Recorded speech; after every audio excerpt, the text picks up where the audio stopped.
ಸಾರಿಗೆ bus ticket ದರ ಏರಿಕೆಗೆ ಸಂಬಂಧಪಟ್ಟಂತೆ ಬಿಜೆಪಿ ನಾಯಕರು ಟೀಕೆಗಳನ್ನು ಮಾಡ್ತಾ ಇದ್ದಾರೆ. ಈ ವಿಚಾರಕ್ಕೆ ಸಂಬಂಧಪಟ್ಟಂತೆ ಅವರಿಗೆ ಸಚಿವ ಸಂತೋಷ್ ಲಾಡ್ ಸವಾಲ್ ಹಾಕಿದ್ದಾರೆ. ಅಂದರೆ ಈಗ ಸಾರಿಗೆ ರೇಟ್ ಅಂದರೆ ಬಸ್ ರೇಟ್ ಏನು ಜಾಸ್ತಿ ಆಗಿದೆ, ಅದಕ್ಕೆ ಸಂಬಂಧಪಟ್ಟಂಗೆ ಬಿಜೆಪಿ ನಾಯಕರು ವಾಗ್ದಾಳಿಗಳನ್ನು ನಡೆಸ್ತಾ ಇದ್ದಾರೆ. ಸಚಿವ ಸಂತೋಷ್ ಲಾಡ್ ಸವಾಲ್ ಹಾಕಿದ್ದಾರೆ. ಸಾರಿಗೆ ಬಸ್ನಲ್ಲಿ ದಿನಕ್ಕೆ 1.16 ಕೋಟಿ ಜನ ಪ್ರಯಾಣ ಮಾಡ್ತಾರೆ ನಮ್ಮ ಕರ್ನಾಟಕದಲ್ಲಿ. ಅದರಲ್ಲಿ 65 ಲಕ್ಷ ಜನ ಹೆಣ್ಣು ಮಕ್ಕಳಿದ್ದಾರೆ. ಜೊತೆಗೆ 5,300 ಹೊಸ ಬಸ್ಗಳನ್ನು ಖರೀದಿ ಮಾಡಿದ್ದೇವೆ.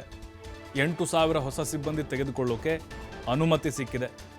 ಹೀಗಾಗಿ ಸಾರಿಗೆ ಬಸ್ ಟಿಕೆಟ್ ದರ ಏರಿಕೆ ಮಾಡಲಾಗಿದೆ ಅಂತ ಸಂತೋಷ್ ಲಾಡ್ ಸಮರ್ಥನೆಯನ್ನು ಮಾಡಿಕೊಂಡಿದ್ದಾರೆ. ಅಂದರೆ ಯಾಕೆ ರೇಟ್ ಜಾಸ್ತಿ ಮಾಡಿದ್ದೀವಿ ಅಂತ ಹೇಳಿದ್ದಾರೆ ಅವರು. ಬಿಜೆಪಿಯವರು ಚರ್ಚೆಗೆ ಬಂದರೆ ಮಾತನಾಡೋಣ. ನೋಡಿ, ಇದು ಸವಾಲು ಹಾಕಿದ್ದಾರೆ, ಆಹ್ವಾನ ಕೊಟ್ಟಿದ್ದಾರೆ. ಚರ್ಚೆ ಮಾಡೋಕ್ಕೆ ರೆಡಿ ಇದ್ದರೆ ನೀವು ಬನ್ನಿ. ಕೇಂದ್ರ ಮನಸ್ಸು ಮಾಡಿದರೆ ಡೀಸೆಲ್ಗೆ 30ರಿಂದ 40 ರೂಪಾಯಿ ಕೊಡಬಹುದು.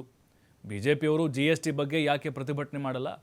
ನಾವು ಉಚಿತವಾಗಿ ಏನನ್ನಾದರೂ ಕೊಡ್ತಾ ಇದ್ದೇವೆ, ಬಿಜೆಪಿಯವರು ಏನು ಕೊಟ್ಟಿದ್ದಾರೆ ಅಂತ ಸಚಿವ ಸಂತೋಷ್ ಲಾಡ್ ಪ್ರಶ್ನೆ ಮಾಡಿದ್ದಾರೆ.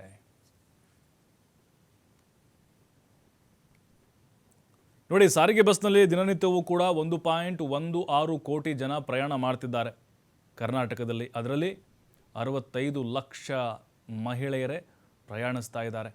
5,300 ಹೊಸ ಬಸ್ಗಳನ್ನು ಖರೀದಿ ಮಾಡಿದ್ದೇವೆ.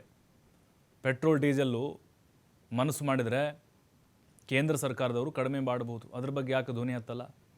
GST ಬಗ್ಗೆ ಯಾಕೆ ನೀವು ಪ್ರತಿಭಟನೆ ಮಾಡಲ್ಲ ಬೀದಿಗಿಳಿದು ಅಂತ ಕಿಡಿಕಾರಿದ್ದಾರೆ. 1,16,00,000 ಪ್ರಯಾಣಿಕರ ದಿನಕದಲ್ಲಿ 65 ಲಕ್ಷ ಜನ ಹೆಣ್ಮಕ್ಳಿದ್ದಾರೆ. ಅದ್ರ ಜೊತೆಗೆ 5,300 ಹೊಸ ಬಸ್ಗಳನ್ನ ಖರೀದಿ ಮಾಡಿದ್ದೀವಿ. ಸುಮಾರು 8,000 ಎಂಪ್ಲಾಯ್ಮೆಂಟಿಗೆ ತಗೊಳ್ಳಿಕ್ಕೆ, ಹೊಸ ಮತ್ತೆ ಪೋಸ್ಟ್ಗಳು ತಗೊಳ್ಳಿಕ್ಕೆ ಆಲ್ರೆಡಿ ಫೈನಾನ್ಷಿಯಲ್ ಡಿಪಾರ್ಟ್ಮೆಂಟು ಮಂಜೂರಾತಿ ಕೊಟ್ಟಿದೆ. ಆಲ್ರೆಡಿ 4,000ರಿಂದ 5,000 ಜನ ಆಲ್ರೆಡಿ ಎಂಪ್ಲಾಯ್ಮೆಂಟ್ ಕೂಡ ತಗೊಂಡಾಗಿದೆ. ಹೊಸ ಬಸ್ಗಳು ಮಾಡಬೇಕು, ಹೊಸ ಜನರನ್ನು ತಗೋಬೇಕು. ಹಂಗಾಗಿ ಈ ದರ ಏರಿಕೆ ಇರ್ತಕ್ಕಂಥದ್ದು ಏನು ಅನ್ಸೈಂಟಿಫಿಕ್ ಆಗಿ ಮಾಡಿರ್ತಕ್ಕಂಥದ್ದು ಒಂದಲ್ಲ. ಇವತ್ತೇನು ಬಿಜೆಪಿಯವರು ಈ ದರ ಏರಿಕೆ ಬಗ್ಗೆ ಮಾತನಾಡ್ತಿದ್ದಾರೆ, ಸ್ವಲ್ಪ ಏನನ್ನ ಅವ್ರು ಇದ್ರ ಬಗ್ಗೆ ಚರ್ಚೆಗೆ ಬಂದ್ರೆ ಮಾತಾಡೋಣ. ನಾನು ಬಹಳ ಸಲ ಮಾತನಾಡಿದ್ದೀನಿ. ಯಾಕೆ ಆಗ್ತಾ ಇದೆ ಅಂತಂದ್ರೆ, ಡೀಸೆಲ್ ಪೆಟ್ರೋಲ್ ಇವತ್ತು ಕೇಂದ್ರ ಸರ್ಕಾರ ಮನಸ್ಸು ಮಾಡಿದ್ರೆ ಅವರು 40 ರೂಪಾಯಿಗೆ 30 ರೂಪಾಯಿ ಕೊಡ್ಬೋದು.